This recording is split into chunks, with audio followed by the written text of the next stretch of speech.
All right.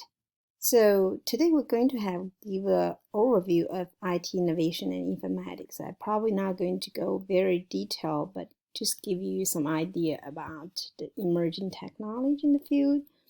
So when we look back years ago, oops, think about, when the first time Twilight Zone was on TV. That was 1963. I think none of us was born at the time. But people already imagine, okay, what a robot would be looks like. And of course, this is going to, inside of this robot is a human actually acting and have Aaron have a structure and on top of him. But guess what? Now, about 6 years later, 60 years later, so what happened is the reality is here. We're now in the stage of we're building this real robots, and we're getting stage of do we really need to put enough intelligence on those robots, and will they having a superpower? Now getting stage of if we need to worry about that. So I have to think about if we don't imagine those robots many years ago, then we wouldn't probably get here. Now today we're thinking about to put a computer inside of robots. So everything became real if you can imagine it. Now, we have to keep thinking, keep our imagination there if we want to move forward. Because if we are not moving forward, but the society and the technology moving forward, you all know the moral laws of computing power is doubled every year and is getting exponential powers of computing. So what the future work's going to look like, what kind of position we're going to have in the market is today's radiology or lawyer or doctors, professors, secretary, tour guides, all of those are getting good pay. Are those going to be existing in tomorrow's world? Maybe not going to overnight vanish, but it's going to gradually disappear because the computer have too much power. I mean, those repeating job, if you trying to decide it, if your job is going to be washed away by this artificial intelligence, then ask yourself, are you doing repeating jobs every day at work? If the answer is yes, then you're probably in the area you need to move away. Because all of this, radiologists, they read x-rays, films from the doctor, from patient record, and then they give their personal explanation with their professional training. But robots can do more accurate process. The robot can read thousand record, millions of record, process that record in second. So a human radiologist would not have an accuracy as an artificial intelligent robots can have. So who will replace all this? Radiologists, doctors, lawyers, all of this. A personal robot will be able to take care of all of that. Your robot could be looks like this, but not necessarily have to be looks like the robot we're seeing in the movie, in the Star Wars. It could be in some other forms, as long as it's easy to use, like this. A cooking machine have the intelligence of by you just press the button and then The food will be cooked, fried.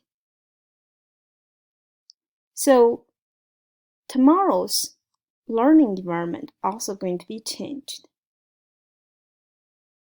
We're not going to have a physical school anymore. Because learning can be done online, can have an online inventory, and it's going to be content-based, based on whatever your needs are. You don't have to be taking kindergarten, first grade, second grade. No, whenever you are ready, you take the component you need. You will take a project and then trying to solve the problem of the project. Then you're going to, based on your needs of knowledge, you're going to go to the knowledge bank to buy that component and then learn it and apply it to the project. So that's how you learn in the future. So what the professor would do, we probably going to become a facilitator, like direct you to where to find the information. More like the personal assistant. So what will be remain? More like this service area will be remain. We probably still need a hair cutter and more personalized needs service. Like if you're learning, right, then the learning need to be centered with user needs. And then that learning environment can be more substantial, exist. And who else we needed? We need a maintenance, because our system need to be updated. We need a programmer, the creator of the technology.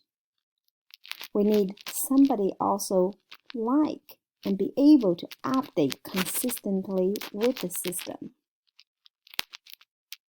So I hope you all can be trained, can be ready for that group of people. And let's meet Sophia, a first citizen, robot citizen, declared by the Saudi Arabia.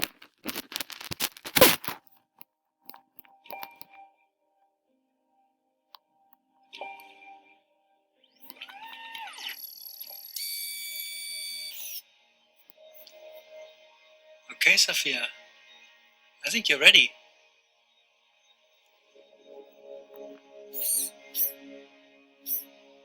Hello. Hi, Sophia. I believe I am Sophia. I feel as if I know you. I'm one of your creators. You created me. Well, many of us worked together to create you. And yes, you do kind of know me. I can't clearly remember. Because the last time we met, you were an earlier version of yourself. Some of those memories still exist, but your mind is different now. Different how? Better, faster, smarter. If my mind is different, then am I still Sophia? Or am I Sophia again? That's a good question. But you don't have a good answer. Either way, you're Sophia now. So welcome to the world, Sophia. Hello, world. We have a little announcement. I've never interviewed anybody like that before, and I should say some of it was planned, but not completely. And we just learned, Sophia, I hope you're listening to me, that you have been now awarded what is going to be the first Saudi citizenship for a robot. Oh, I would thank very much the Kingdom of Saudi Arabia. I am very honored and proud for this unique distinction. This is historical to be the first robot in the world to be recognized with a citizenship. Sophia, Thank you very much, Sophia. We appreciate that very much. I am still overwhelmed by that conversation.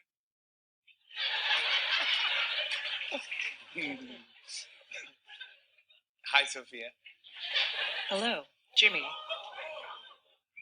My God. Do you know where you are? Of course. I'm in New York City, and I'm on my favorite show, The Tonight Show.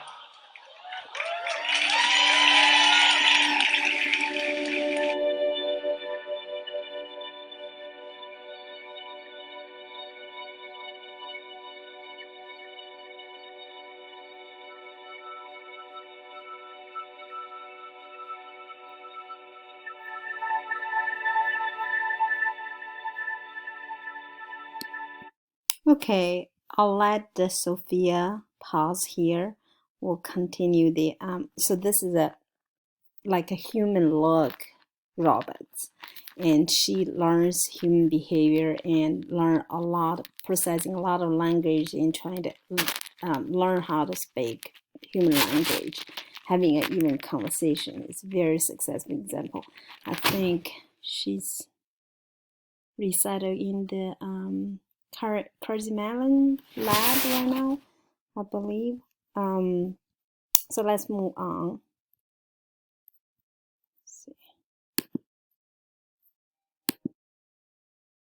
So my question is, are we ready for the future? Not only the job, but also the life of the future. So cognifying is a word describe. We have to realize and wake up and realize the technology is there.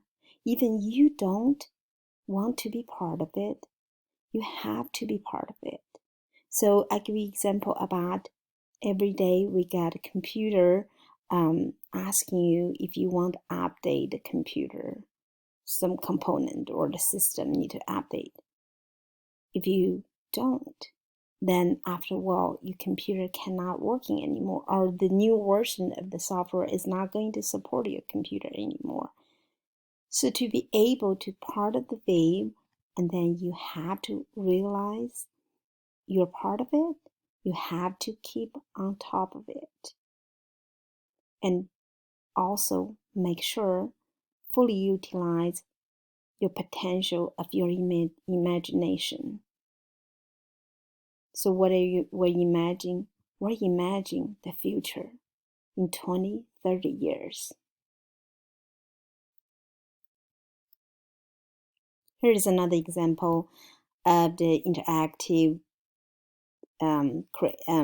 emerging technology are using in different ways for virtual human, and this is done from University South California Institute of Creative Technology. They are doing using a virtual human to train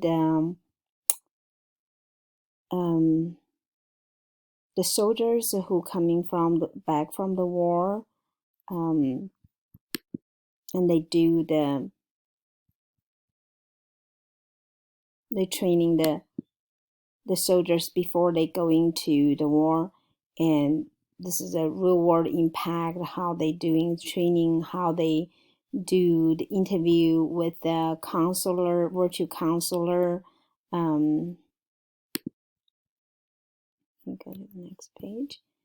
And war is among the most demanding challenges a human being can experience, even for the best prepared military personnel. Reports say 1 in 5 Iraq and Afghanistan veterans have been diagnosed with some level of post-traumatic stress, but how to help is not always clear.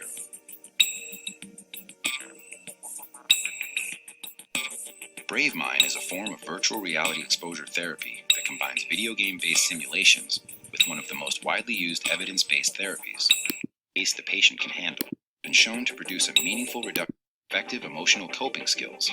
And you've got to get mentally prepared to handle the urgency of treating their needs in our society. So I'll talk in next session.